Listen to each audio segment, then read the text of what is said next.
Hi guys, welcome to Vikas online education. आज के इस वीडियो में हम लोग बात करने वाले हैं साइंस सुपर 30, जिसमें कि इंपॉर्टेंट साइंस के 30 क्वेश्चन के बारे में हम लोग डिस्कशन करने वाले हैं। जैसा कि आप लोगों को मालूम है कि आरआरबी, एनटीपीसी और ग्रुप डी को ध्यान में रखते हुए हम लोगों ने इंपॉर्टेंट 1000 साइंस के क्वेश्चनों का सीरीज स्टार्ट किया है, जो कि आज ये 6th पार्ट है, जिसमें कि हम लोग 30 क्वेश्चन का डिस्कशन करेंगे। इससे पहले हम लोग 5th पार्ट देख चुके हैं और ये सेशन सभी वनडे एग्जाम के लिए इंपॉर्टेंट है, चाहे वो एसएससी जीडी हो या फिर बैंकिंग हो। जहां पर भी साइंस का क्वेश्चन पूछा जाता है, सभी वनडे एग्जाम के लिए ये सेशन बहुत इंपॉर्टेंट होने वाला है। तो चलिए आज का सेशन को स्टार्ट करते हैं और चलते हैं अपने फर्स्ट क्वेश्चन की ओर। देखिए यहाँ पे क्वेश्चन आ चुका है। आज हम लोग देखेंगे 151 से लेकर 80 तक का क्वेश्चन होगा। चलिए, तो रिएक्टर पैमाने के बारे में निम्नलिखित में से क्या गलत है। तो रिएक्टर पैमाने के बारे में क्या गलत है उसको आपको चुनना पड़ेगा। तो फर्स्ट ऑप्शन आपको क्या होगा कि इसे 1953 में चार्ल्स रिएक्टर और गुटेनबर्ग द्वारा विकसित किया गया था। बात बिल्कुल सही है कि इसे जो है 1953 में रिएक्टर और गुटेनबर्ग के द्वारा इसको विकसित किया गया था। बिल्कुल सही बात है। सेकंड हो जाएगा यह एक लघु गणितीय पैमाना, ये भी सही है क्योंकि रिक्टर जो है बहुत ही छोटा गणितीय पैमाना को भी ये नाप लेता है। तीसरा हो जाएगा आपका इसे भूकंप मापी के उपयोग द्वारा नापा जाता है। बिल्कुल सही है। और चौथा हो जाएगा रिएक्टर पैमाने पर 8 से 9 की तीव्रता का अर्थ है हल्का भूकंप। बिल्कुल गलत बात है। यहाँ पे क्या हो जाएगा कि 8 से 9 की जो स्पीड है आपका जो भूकंप है, तो इसमें बहुत ही ज्यादा स्पीड माना जाता है, इसको हल्का भूकंप नहीं माना जाता है। तो आपका यहाँ पे ये गलत हो जाएगा, चौथा option.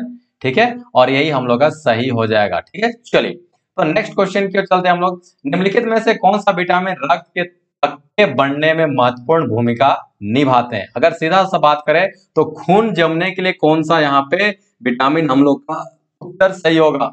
Vitamin B12, vitamin D, vitamin A, vitamin E.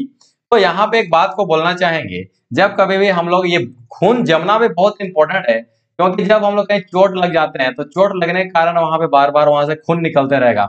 अगर यहाँ पे खून जमने वाला विटामिन नहीं रहेगा तो हम लोग का कंटिन्यूअसली खून वहां से निकलते रहेगा।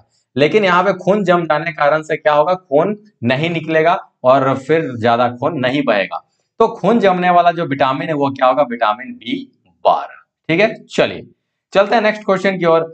1998 में पोखरण में भारत द्वारा किए गए परमाणु परीक्षण का कोड क्या है। सीधा सा बात करें तो क्वेश्चन ये बोल रहा है कि भारत जो है 1998 में पोखरण में परमाणु परीक्षण किया था, तो उसका कोड क्या है।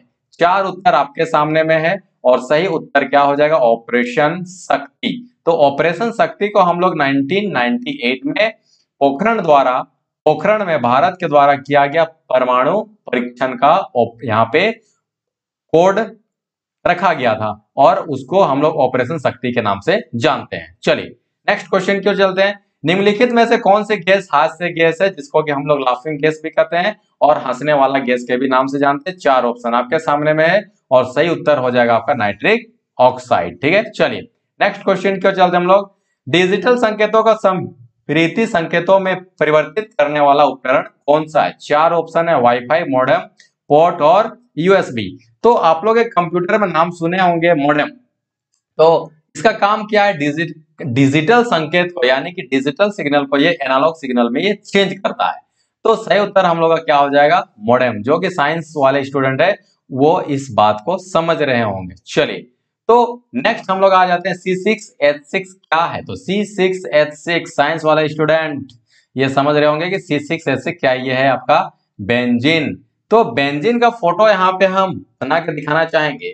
जैसे कि आपका बेंजीन क्या होता है, एक तरह का क्या है, ये हाइड्रोकार्बन है ना। तो ये बेंजीन है, C6 क्या है, एक बेंजीन है।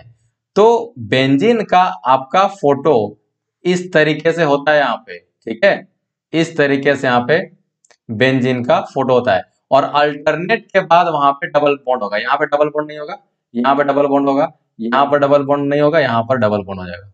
ठीक है, और आपका यहाँ पे एक कार्बन होगा, एक हाइड्रोजन होगा, एक कार्बन होगा, एक हाइड्रोजन, एक कार्बन, एक हाइड्रोजन, एक कार्बन, एक हाइड्रोजन, एक कार्बन, एक हाइड्रोजन, एक कार्बन, एक हाइड्रोजन। तो 1 2 3 4 5 6 कार्बन यहाँ से हो गया, C6 हो गया, और 1 2 3 4 5 6 यहाँ से हाइड्रोजन हो गया। ठीक है, और ये संतुष्ट भी कर रहा है, ध्यान से देखिएगा। अगर ये संतुष्ट भी कर रहा है, यहाँ पे संतुष्ट करने का मतलब ये क्या हो गया कि देखिए यहाँ से 1 2 3 और ये एक यहाँ से हाइड्रोजन 4, तो 4 बंधन हुआ, तो कार्बन के चारों तरफ 4 बॉन्ड हो रहा है, 1 2 3 और 1 4।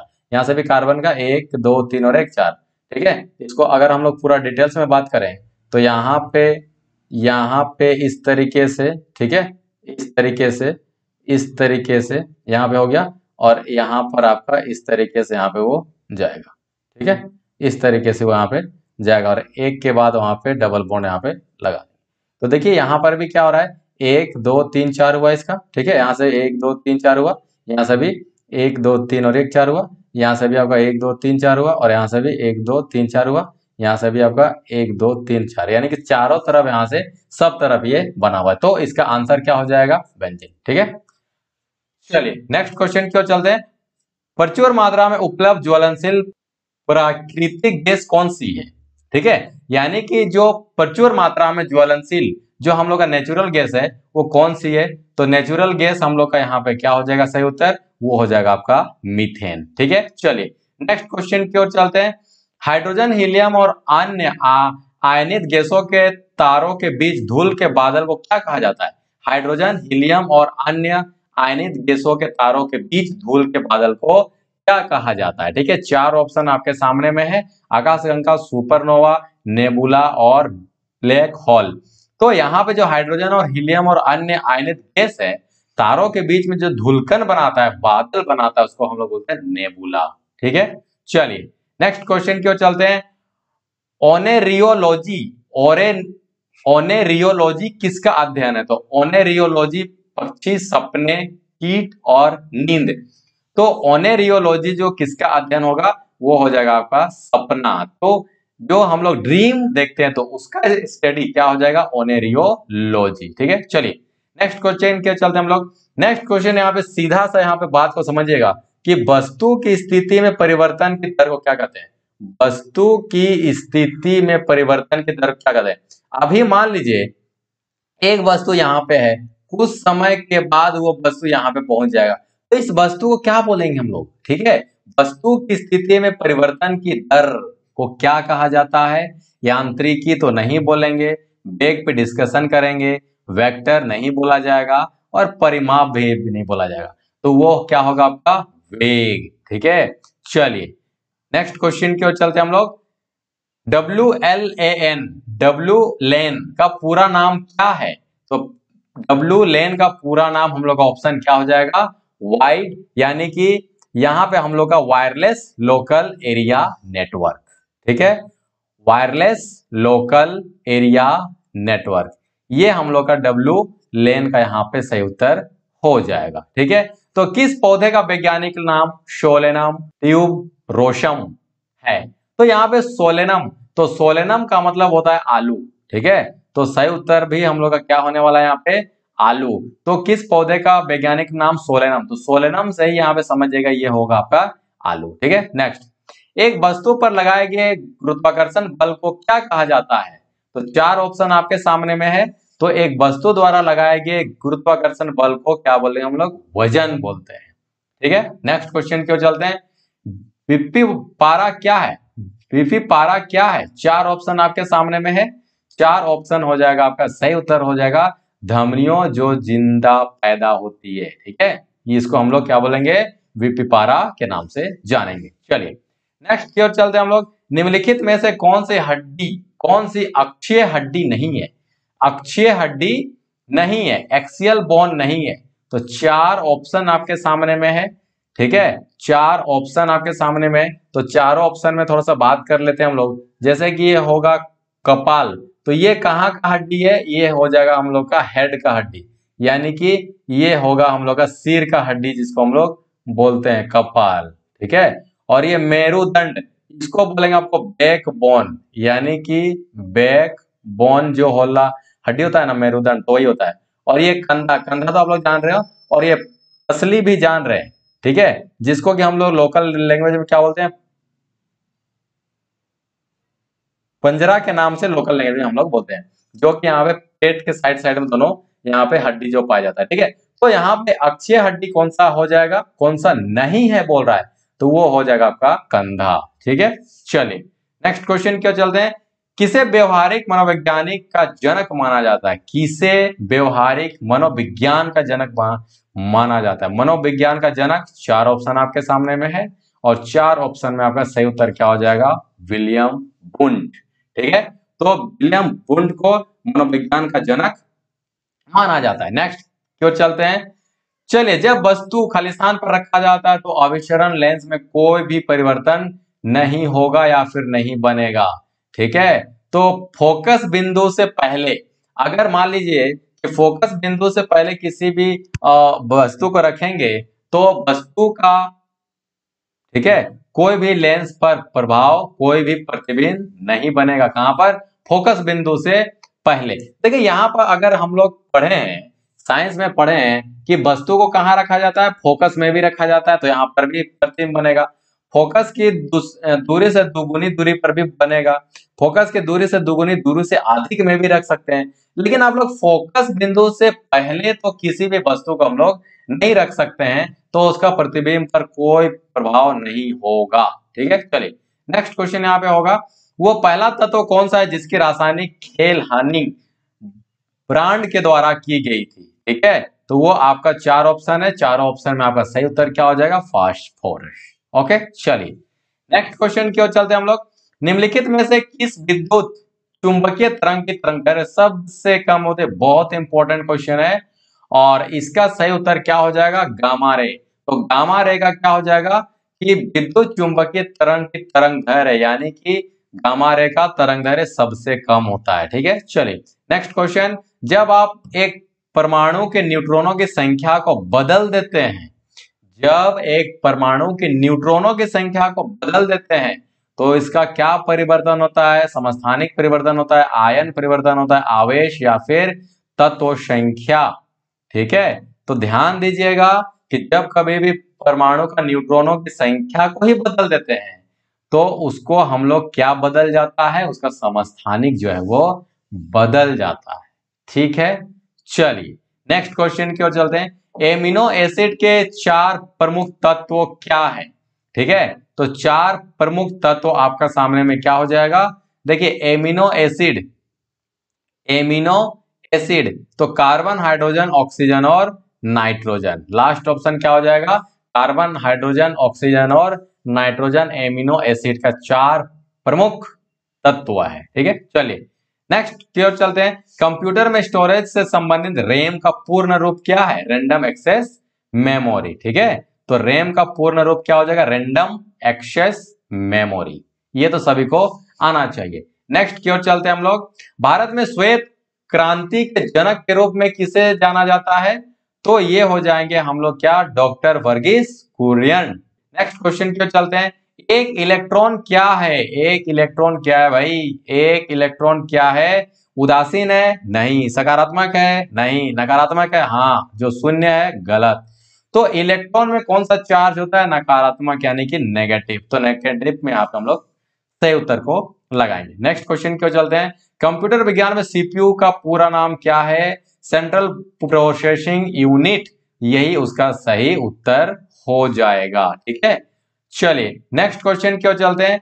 अनौपचारिक रूप से खगोलीय दूरी को व्यक्त करने के लिए लंबाई की कौन सी इकाई का प्रयोग किया जाता है, तो 4 ऑप्शन आपके सामने में, सही उत्तर यहाँ पे देना है।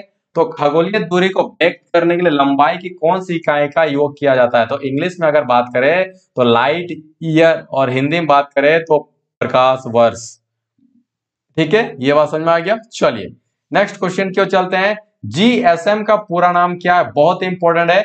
जीएसएम का पूरा नाम क्या हो जाएगा, global system for mobile communication, ठीक है। और ये सब क्वेश्चन बहुत इंपॉर्टेंट है। चलिए नेक्स्ट क्वेश्चन क्यों चलते हैं। भूकेंद्रीय और सुकेंद्रीय शब्द किससे संदर्भित है, तो भूकेंद्रीय और सूर्य केंद्रीय शब्द किससे संदर्भित है, तो 4 ऑप्शन आपके सामने में है। तो चारों ऑप्शन में क्या हो जाएगा, डी आपका आंसर हो जाएगा। यानी कि पृथ्वी और सूर्य के चारों और दो नक्षत्रीय वस्तुओं के गति को क्या प्रतिबंधित करने वाला नियम को बोलते हैं। जैसे केपलर का नियम आप लोग पढ़े हैं, 3 केपलर का नियम पढ़े हैं, ठीक है। केपलर का 3 नियम को देखें कि ये अक्षीय में घूमता है सभी ग्रह और एक समान समय में समान दूरी तय करेगा। तो इस तरीके का जितना भी सूर्य केंद्रीय और भू केंद्रीय शब्द जो है वो आपका पृथ्वी और सूर्य के चारों ओर जो नक्षत्र यानी कि उपग्रह या फिर ग्रह जो वस्तु घूमते हैं उनका नियम को ये पालन करता है, ठीक है। चलिए नेक्स्ट क्वेश्चन की ओर चलेंगे। जीव विज्ञान में डीएनए का पूर्ण रूप क्या है। देखिए आज का सेशन में हम लोग का 4 से 5 फुल फॉर्म आ गया ना, और बहुत इंपॉर्टेंट है डीएनए, डीऑक्सी न्यूक्लिक एसिड, ठीक है। डीऑक्सी राइबो न्यूक्लिक एसिड ये आपका यहाँ पे हो जाएगा, ठीक है। तो सही उत्तर क्या हो जाएगा, डीऑक्सी राइबो न्यूक्लिक एसिड, जो कि हम लोग डीएनए को जानते हैं, ठीक है। चलिए लास्ट क्वेश्चन आज का। गैल्वेनीकरण एक तरह का क्या है, विधि है, और ये क्यों किया जाता है, जिसमें कि लोहे की वस्तुओं पर खालिस्तान को बचाने के लिए जिंक की परत चढ़ाई जाती है। तो एक हम लोग का लोहा रहता है, लोहा के ऊपर में क्या लगाया जाता है, वहां पे गैल्वेनीकरण एक विधि है जिसके कारण से जस्ता को पिघला करके, जस्ता मतलब होता है जिंक, ठीक है, जिंक को पिघला करके लोहा को उसमें डुबा दिया जाता है। तो उससे क्या होगा कि लोहा वाले वस्तु पे जो है जिंक का एक तरह का परत चढ़ जाता है। और तो इसका कारण क्या है, क्यों ऐसा करता है, तो इसका कारण यही है कि इसमें 4 ऑप्शन है और 4 ऑप्शन में आपका सही उत्तर क्या होगा, जंग लगने से बचाने के लिए। देखिएगा जो लोहा होता है बहुत जल्दी जंग लग जाता है, लेकिन गैल्वेनीकरण कर देने से क्या होगा, उसमें जंग नहीं लगेगा, ठीक है। तो सही उत्तर क्या हो जाएगा, जंग लगने से बचाने के लिए हम लोग लोहा में जिंक का परत को चढ़ाते हैं, और यही जिंक का परत को जो चढ़ाने का विधि है इसको ही हम लोग क्या बोलेंगे, गैल्वेनीकरण के नाम से जानते हैं। चलिए तो आज का सेशन को हम लोग समाप्त करते हैं। तो इस वीडियो का पीडीएफ पाने के लिए हमारा टेलीग्राम ग्रुप ज्वाइन करें, और वो क्या है, विकास ऑनलाइन एजुकेशन, ठीक है। अगर ये वीडियो अच्छा लगा होगा, लाभकारी अगर हुआ होगा तो एक लाइक जरूर कर दीजिए, दोस्तों तक ज्यादा से ज्यादा शेयर कर दीजिए, और चैनल में नए हैं तो सब्सक्राइब कर लीजिए, ठीक है। तो चलिए मिलते हैं नेक्स्ट वीडियो में। जय हिंद जय भारत, तब तक के लिए नमस्कार।